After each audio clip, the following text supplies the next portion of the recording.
Apple, rien que ce mot fait surgir dans nos esprits des images de perfection technologique, de design épuré, de révolution numérique. Mais si vous grattez un peu plus la surface brillante de la Mac à la pomme, vous découvrez un monde bien plus complexe, où technologie, géopolitique et économie s'entremêlent. En 2015, Apple investissait 55 milliards de dollars par an en Chine. Toute la chaîne d'approvisionnement d'Apple repose sur la Chine, ce qui signifie que l'entreprise dépend entièrement de ce pays. C'est là qu'elle réalise ses plus gros profits. Alors, comment la plus grande entreprise technologique du monde a-t-elle exactement transformé le principal rival de l'Amérique en la superpuissance technologique et militaire qu'il est aujourd'hui? Apple a été capturé par le Parti communiste chinois. Environ 90% des iPhones sont fabriqués en Chine. Apple sait qu'à tout moment, Xi Jinping peut littéralement anéantir l'entreprise et Apple n'est pas autorisé à quitter la Chine pour s'installer ailleurs. Mais il y a un rebondissement dans cette histoire. Apple a toujours su cela.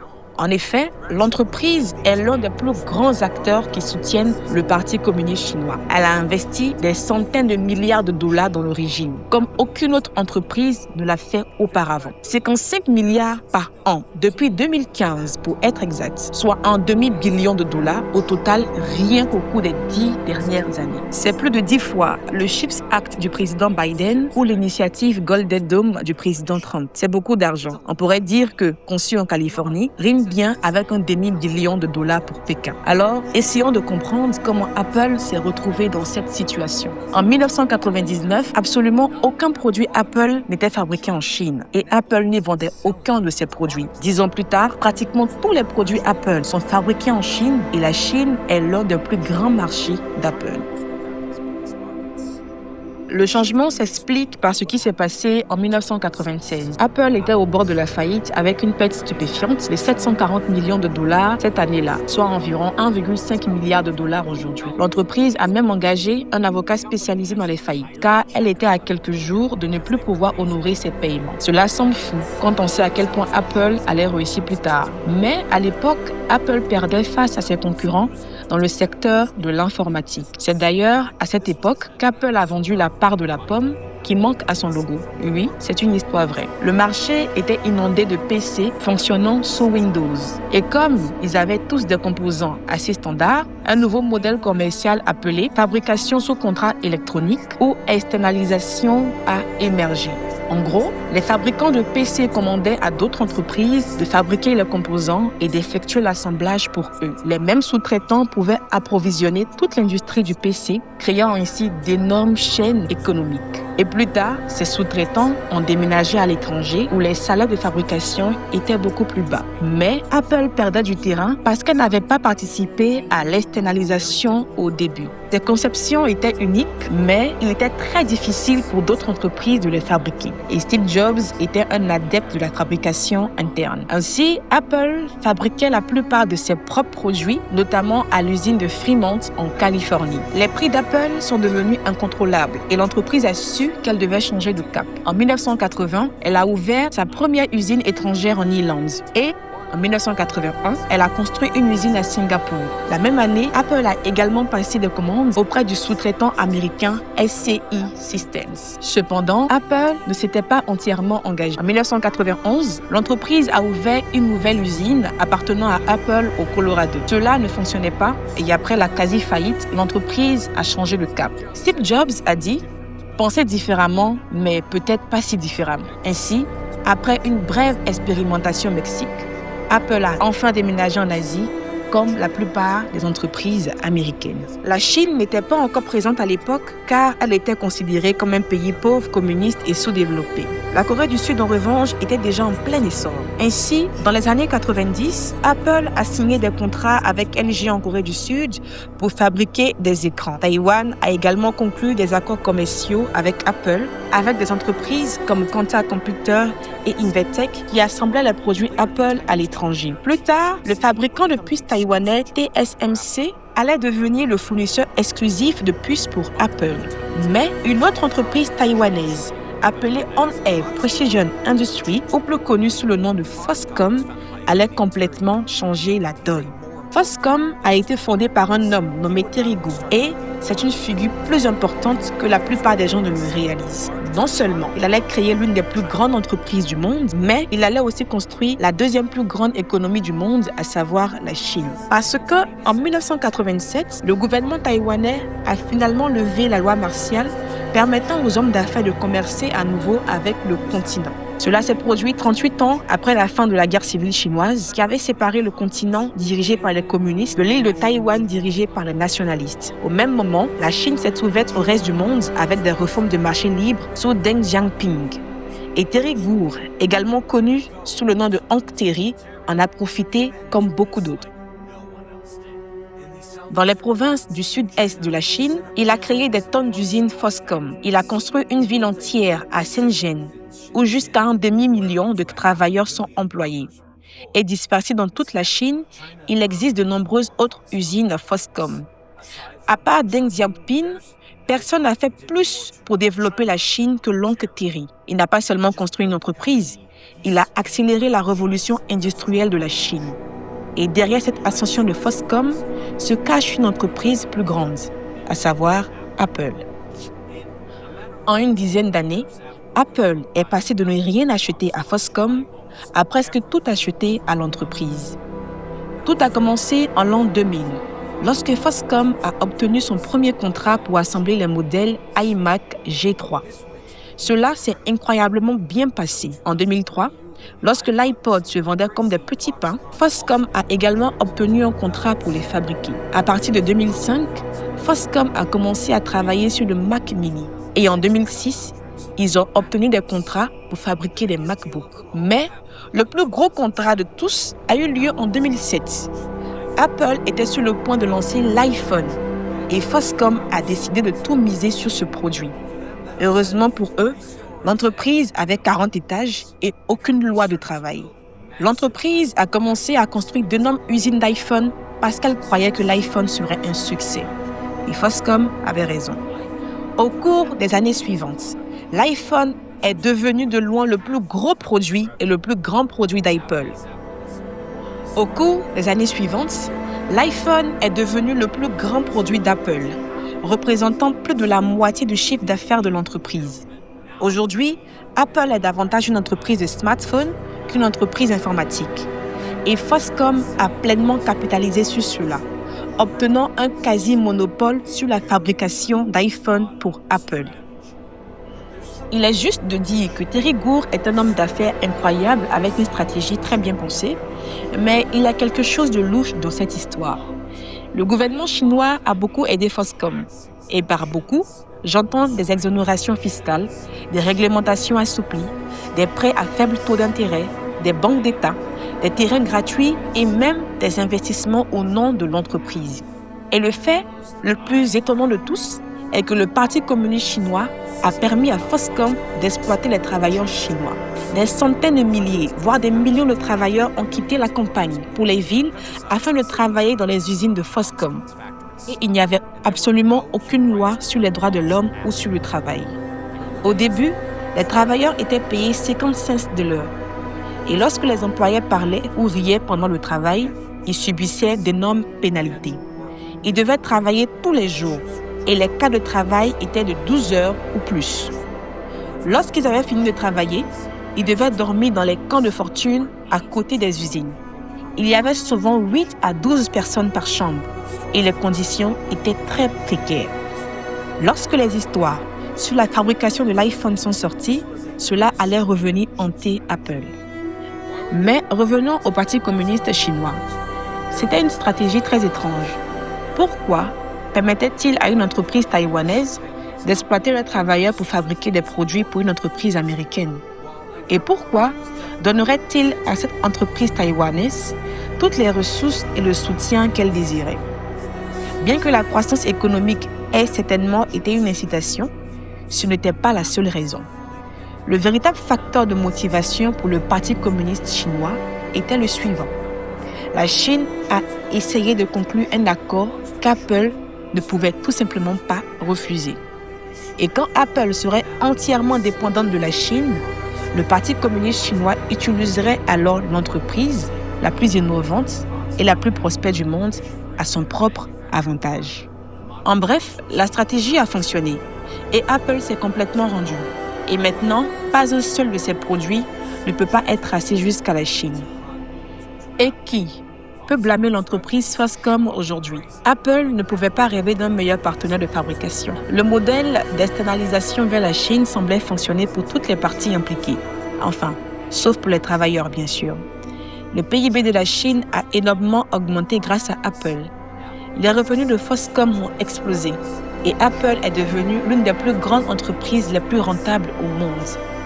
Et après 2010, la Chine n'était plus seulement une base de fabrication. Les consommateurs chinois sont devenus plus prospères et Apple a commencé à vendre d'énormes quantités en Chine. Les iPhones sont devenus un symbole de statut dans le pays, encore plus qu'aux États-Unis. Ainsi, en 2015, le chiffre d'affaires d'Apple en Chine a atteint près de 60 milliards de dollars, soit environ 25% de son activité totale. En termes de croissance, la Chine a été l'un des marchés les plus importants d'Apple ces dernières années. La statistique la plus folle est qu'au deuxième trimestre 2023, la Chine a brièvement dépassé les États-Unis en termes de vente d'iPhone. Il est juste de dire qu'Apple ne serait pas une entreprise de 3 000 milliards de dollars aujourd'hui sans la Chine. Mais des fissures ont commencé à apparaître dans les stratégies chinoises d'Apple. Des informations ont commencé à circuler selon lesquelles Apple était complice de terribles violations des droits de l'homme en Chine. Des rapports généralisés indiquent que Foxconn emploie des travailleurs mineurs dans des soi-disant stages. Il y a également eu de multiples suicides de travailleurs chez Foxconn en 2010. Depuis, Foxconn a installé des filets autour de l'usine pour empêcher les gens de sauter. En plus de cela, il y a des rapports selon lesquels Foxconn utilise le travail forcé des Ouïghours au Xinjiang pour fabriquer des produits Apple. Tout cela est une terrible publicité pour Apple. L'entreprise a répondu par des excuses, des audits et des rapports de responsabilité, mais le problème n'est pas encore entièrement résolu. C'est parce que l'ensemble du modèle commercial de Foxconn dépend des bas salaires, ce qui signifie de faibles niveaux de bien-être et de droits de l'homme pour ses employés. Comme nous l'avons déjà vu, les autorités chinoises soutiennent en fait cela parce qu'elles traitent les travailleurs d'usine presque comme des citoyens de seconde zone. C'est parce que le gouvernement chinois permet à Apple et à Foxconn d'exploiter ces travailleurs afin que la Chine puisse exploiter Apple. Mais le plus grand changement s'est produit lorsque Xi Jinping est arrivé au pouvoir en 2013. Juste un jour après son investiture, les médias chinois ont commencé à attaquer Apple. En gros, l'entreprise est dénoncée et exposée sur la télévision nationale CCTV, gérée par l'État, pour ne pas avoir adhéré aux valeurs socialistes. Les entreprises occidentales recevaient de plus en plus de critiques. Et en 2013, ce fut le tour d'Apple. Le média d'État chinois a déclaré qu'Apple offrait aux consommateurs chinois des garanties moins bonnes que le reste du monde. Ce n'était pas vrai. Le vrai problème était que de nombreux iPhones étaient vendus par de faux revendeurs qui se faisaient passer pour les magasins d'Apple. Apple a donc publié une correction, mais ce fut une mauvaise idée. Au cours des jours suivants, Apple a été attaqué de toutes parts par les médias et les responsables du Parti communiste chinois. Finalement, le nouveau PDG d'Apple, Tim Cook, a cédé. Il a présenté ses sincères excuses et a déclaré qu'il avait un immense respect pour la Chine. Il a ensuite introduit en Chine une politique de garantie supérieure à celle que les consommateurs américains pouvaient obtenir. Mais il ne s'agissait pas de politique de garantie. Évidemment, c'était un signe que Xi Jinping allait commencer à accentuer la pression sur Apple. Et Apple n'était pas seul dans ce cas. Les multinationales étaient attaquées de toutes parts. En 2014, au moins 30 entreprises étrangères ont été ciblées par des enquêtes antitrust en Chine. Le fabricant de puces américain Qualcomm a été durement touché et a été contraint de payer une amende d'1 milliard de dollars au Parti communiste chinois. Ils ont également dû créer des co-entreprises en Chine, ce qui est pire que cela ne le semble. En gros, Qualcomm ne pouvait faire des affaires en Chine que si 50% de ses opérations appartenaient à une co-entreprise chinoise. Cette entreprise chinoise serait alors autorisée à voler toutes les propriétés intellectuelles, à quitter le partenariat, puis à copier leur entreprise. D'autres entreprises occidentales comme Facebook et Google étaient déjà blacklistées en Chine à l'époque, ce qui n'était pas non plus très prometteur pour Apple. Tim Cook a dû éviter cela. C'est là qu'il est devenu créatif. Apple a créé le gang des 8, un groupe interne chez Apple entièrement dédié à la Chine et à ses relations avec le Parti communiste chinois. Cela semble déjà suspect, mais ça devient encore plus étrange. Parce que le groupe a réalisé qu'Apple ne pouvait éviter les problèmes en Chine qu'en aidant le Parti communiste chinois à atteindre ses objectifs. Et c'est ce qu'ils ont fait. L'entreprise a lancé l'un des plus grands transferts de compétences, de capacités de fabrication et d'expertise en ingénierie de l'histoire moderne. En 2015, Apple investissait 55 milliards de dollars par an en Chine. Pour souligner à quel point c'est insensé, comparons cela à d'autres programmes d'investissement. Il n'y a pas vraiment d'équivalent dans le monde des affaires. C'est dit déjà l'énormité. Il faut donc regarder du côté des gouvernements. Le CHIPS Act aux États-Unis, un investissement censé être une fois par génération en Amérique, est de 280 milliards de dollars sur 10 ans. Cela ne représente que 28 milliards par an, pas 55 milliards par an. Le plan Marshall, en gros, ce que l'Amérique a fait pour reconstruire 16 pays européens après la Seconde Guerre mondiale, était de 13 milliards ou 130 milliards de dollars actuels sur 4 ans. Cela représente 32 milliards de dollars par an, toujours bien moins que ce que Apple a dépensé en Chine. Le fait est qu'Apple a tellement investi en Chine qu'elle a contribué à faire du pays une superpuissance économique. Le facteur le plus important est le nombre de personnes qu'Apple a formées en Chine, ce qui représente la majorité des investissements. Au total, Apple a formé environ 28 millions de Chinois sur 25 ans. Ce chiffre comprend également les travailleurs d'usines de bas niveau, mais une partie importante sont des ingénieurs. Apple a envoyé certains de ses meilleurs ingénieurs américains en Chine pour enseigner aux employés chinois comment améliorer la fabrication. Et maintenant, Apple a beaucoup plus d'ingénieurs en Chine qu'aux États-Unis. En 2017, Tim Cook a déclaré qu'aux États-Unis, on pourrait avoir une réunion d'ingénieurs en outillage et qui n'était pas sûr de pouvoir remplir la pièce. En Chine, on pourrait remplir plusieurs terrains de football. Avec ces investissements massifs, Apple est devenu le plus grand formateur d'ingénieurs chinois. Les conséquences de cela sont énormes. Ses connaissances en ingénierie ne sont pas restées limitées aux employés d'Apple. Les ingénieurs chinois d'Apple sont allés dans les universités chinoises ou dans les entreprises chinoises où ils ont enseigné et appliqué ce qu'ils ont appris chez Apple. Il n'y a pas que dans l'éducation. L'autre grand facteur est qu'Apple a contribué à construire et à soutenir une chaîne d'approvisionnement complète en Chine. Parce qu'il n'y a plus seulement Foxconn, il y a toute une liste de fabricants de composants en Chine. Sur la liste de fournisseurs de 25 pages d'Apple, il n'y a pratiquement aucun fournisseur qui ne fabrique pas de composants en Chine. La chaîne d'approvisionnement est de plus en plus passée sous le contrôle du Parti communiste chinois. Et cela fait partie de ce qu'on appelle la chaîne d'approvisionnement rouge. Mais c'est aussi la principale raison pour laquelle Apple ne peut pas partir comme nous le verrons plus tard. Ce transfert d'expertise et de capacité de fabrication a fait des merveilles pour l'économie chinoise. Sans le soutien d'Apple, la Chine ne serait certainement pas aussi proche des États-Unis en termes de taille économique. Parce qu'Apple a fait de la Chine ce qu'elle est aujourd'hui avec ses investissements massifs. Alexander Hamilton, l'un des pères fondateurs de l'Amérique, a dit des mots très sages à ce sujet.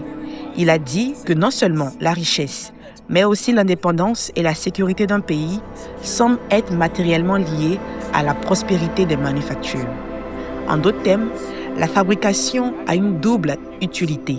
Elle ne crée pas seulement des emplois, mais elle est nécessaire à l'armée. Si vous êtes bon en fabrication, vous pouvez aussi fabriquer des missiles, des chars et des drones. Bien qu'un iPhone soit très différent de la technologie militaire, les machines et les connaissances utilisées ne sont pas si éloignées. Les machines utilisées pour fabriquer les boîtiers d'iPhone peuvent également être utilisées pour fabriquer des missiles. Les chaînes d'assemblage robotisées de masse peuvent également être utilisées en temps de guerre. Et la logistique de fabrication de centaines de millions de produits haut de gamme chaque année est assez similaire à la logistique de fabrication des biens militaires. Mais surtout, Apple a formé des dizaines de milliers d'ingénieurs en Chine et il peut fabriquer du matériel militaire avancé. C'est exactement ce que Xi Jinping voulait depuis le début. En 2015, il a lancé l'initiative Made in China 2025 avec des objectifs de fabrication stratégique. Il voulait devenir l'un des acteurs les plus puissants du monde. 10 ans plus tard, on peut dire qu'Apple a énormément aidé la Chine dans cette voie. Comme le disent souvent les communistes, les capitalistes nous vendront la corde avec laquelle nous les pendrons. Au cours des années suivantes, Apple a fait davantage pour plaire au Parti communiste chinois. En 2017, Apple a supprimé toutes les applications VPN de l'App Store sur les appareils chinois. Cela a aidé le Parti communiste chinois à renforcer le grand pare-feu de Chine. Sans VPN, les internautes chinois ne peuvent pas échapper à ce pare-feu qui maintient la Chine coupée du reste du monde. La même année, Apple a supprimé l'application du New York Times des appareils chinois. L'entreprise a également commencé à stocker toutes les données des utilisateurs chinois d'Apple dans un centre de données chinois appartenant à une entreprise d'État. Tant pis pour le fort engagement d'Apple envers la confidentialité des utilisateurs. Plus tard, les plateformes de podcast ont également été supprimées de l'App Store en Chine, ainsi que les applications de lecture du Coran et de la Bible.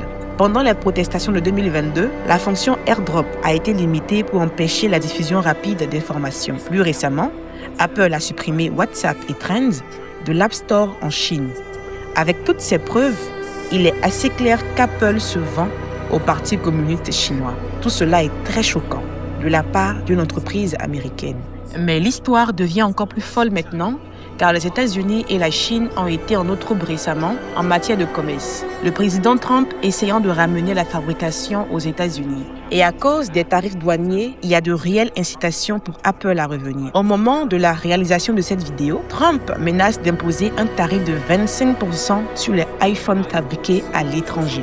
Il existe également un risque géopolitique croissant pour Apple. Lorsque les États-Unis et la Chine entreront réellement en conflit au sujet de Taïwan, Apple sera perdu.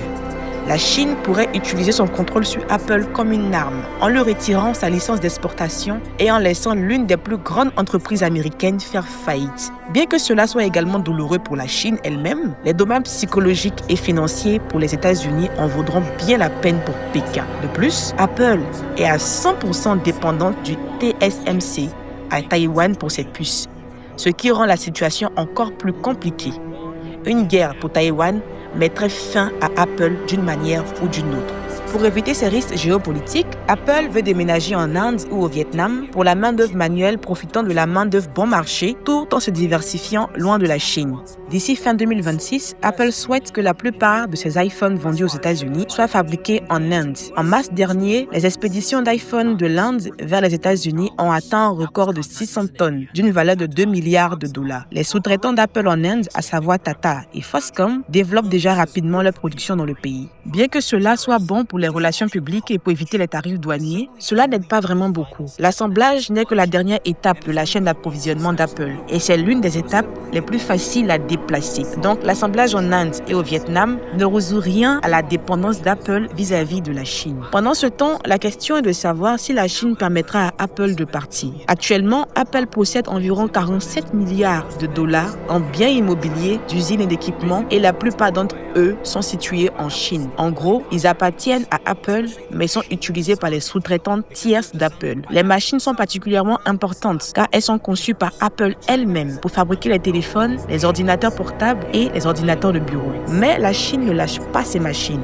Elle retarde ou sabote carrément les expéditions de machines Apple hors du pays. Apple possède les machines, mais la Chine possède la porte de sortie. Ce qui rend la situation encore plus compliquée, c'est qu'Apple a formé et éduqué des millions de travailleurs et des milliers d'ingénieurs en Chine.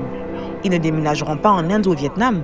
Il serait très difficile et coûteux de former de nouvelles personnes dans ces pays. De plus, si Apple part, il y a un réel risque que la Chine vole la propriété intellectuelle. Il y a déjà eu diverses histoires d'employés chinois volant les secrets commerciaux d'Apple. Des concurrents chinois comme Huawei ont probablement copié quelque chose par-ci, par-là. Et ils ont certainement bénéficié de la chaîne d'approvisionnement qu'Apple a mis en place en Chine, s'approvisionnement en composants auprès des mêmes fournisseurs locaux. Mais si Apple doit partir, la Chine pourrait bien aller jusqu'à l'extrême et tout copier. J'aimerais terminer la vidéo sur une note positive. Apple a récemment annoncé qu'elle allait investir 500 milliards de dollars aux États-Unis au cours des 4 prochaines années. Mais malheureusement, il s'agit probablement d'un coup de pub. Car si vous regardez de très près l'annonce d'Apple, ils ne vont créer que 20 000 emplois aux États-Unis.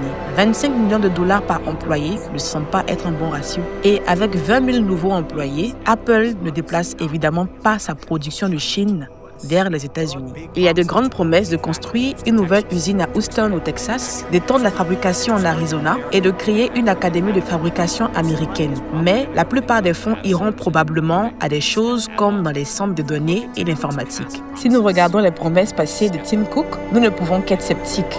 En 2021, il a promis investir 43 milliards de dollars sur 5 ans aux États-Unis pour créer 20 000 emplois. En 2018, il a promis d'investir 350 milliards sur 5 ans et également pour créer 20 000 emplois. Car, comme il a dit, nous voulons aider l'Amérique. Apple semble faire la même promesse à chaque fois qu'un nouveau président américain semble s'inquiéter par rapport à la Chine. Et ils ne sont pas très créatifs non plus, car ils promettent les mêmes 20 000 emplois à chaque fois. Je veux dire, à ce rythme, la seule chose qu'Apple fabriquera en Chine, ce sont les annonces. Mais si l'on se met à la place d'Apple, est-il vraiment possible de déménager aux États-Unis? Les travailleurs manufacturiers américains gagnent 10 à 30 fois plus que ceux de la Chine. Et où allez-vous trouver des centaines de milliers d'employés manufacturés en Amérique? En plus de cela, il faudrait des années pour construire l'infrastructure manufacturière et la chaîne d'approvisionnement aux États-Unis. Former tous les ingénieurs aux États-Unis prendrait également beaucoup de temps. Maintenant, la robotique devient de plus en plus avancée de nos jours. Alors peut-être qu'Apple n'aura plus besoin de beaucoup de monde, ce qui permettrait à l'entreprise de ramener la fabrication à la maison.